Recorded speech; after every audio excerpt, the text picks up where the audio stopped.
বাংলাদেশ বিশ্বের অন্যতম উন্নয়নশীল দেশগুলোর একটি। দেশটির অর্থনীতি ক্রমেই কৃষিভিত্তিক থেকে আধুনিক নগরভিত্তিক হয়ে উঠছে। ক্রমেই গ্রাম ছেড়ে শহরের দিকে ধাবিত হচ্ছে মানুষ, বাড়ছে স্থাপনার সংখ্যাও। 2022 সালের জনশুমারির তথ্য অনুযায়ী বাংলাদেশের মোট জনসংখ্যার 31.51% শহরে বাস করে। 2041 সাল নাগাদ এই সংখ্যা 50% ছাড়িয়ে যাবে বলে ধারণা করছেন বিশেষজ্ঞরা। ক্রমবর্ধমান জনসংখ্যার জন্য বাসস্থান তৈরি করতে গিয়ে দরকার হচ্ছে প্রচুর পোড়া ইটের। বাংলাদেশ ইট প্রস্তুত মালিক সমিতির তথ্য মতে বাংলাদেশে প্রায় 7,000 ইটের ভাটা আছে। এই ভাটাগুলো ইট তৈরির জন্য প্রতি বছর 1.27 বিলিয়ন কিউবিক ফুট মাটি ব্যবহার করে, যাতে উর্বর ফসলি জমি ক্ষতিগ্রস্ত হচ্ছে, বাধাগ্রস্ত হচ্ছে খাদ্যের উৎপাদন। বাংলাদেশে বছরে কার্বন নিঃসরণের পরিমাণ প্রায় 4 কোটি টন।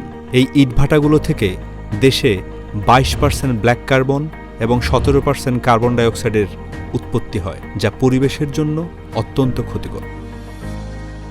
পরিবেশগত বিপর্যয়ের কারণে ইটভাটার আশেপাশের এলাকার মানুষেরা আক্রান্ত হন চর্মরোগ, শ্বাসকষ্ট, চোখ ওঠাসহ বিভিন্ন রোগে।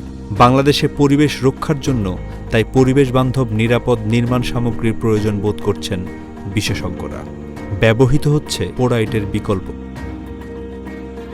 পরিবেশবান্ধব এই নির্মাণ সামগ্রীর নাম হচ্ছে ব্লক, যা তৈরি করা হয় নদী থেকে ড্রেজিং করা বালু ও সিমেন্ট দিয়ে। ব্লক তৈরি করতে মাটি বা গাছ কোনোটাই পোড়াতে হয় না।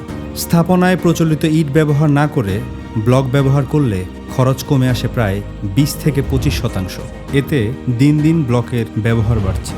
তথ্য মতে বাংলাদেশে ব্লক নির্মাণকারী সংস্থার সংখ্যা 250 থেকে 300টির মতো। ধীরে ধীরে উৎপাদনকারী প্রতিষ্ঠানের সংখ্যা বাড়ছে। ইটভাটার তুলনায় দেশে ব্লক ইট তৈরির প্রতিষ্ঠান অনেক কম। এ কারণে ব্লক ইট তৈরির জন্য সহজ শর্তে প্রতিষ্ঠানগুলোকে ঋণ দেয়া হচ্ছে, প্রস্তুত করা হচ্ছে দক্ষ জনশক্তিও। প্রচলিত ইটের চেয়ে ব্লক ইট তৈরির খরচও বেশ কম। ব্লক ইট উৎপাদনকারী প্রতিষ্ঠানগুলো যথাযথ সহায়তা পেলে সমৃদ্ধ হবে এই শিল্প। পরিবেশ বান্ধব নির্মাণ উপকরণের ব্যবহারে ভালো থাকবে দেশের পরিবেশ।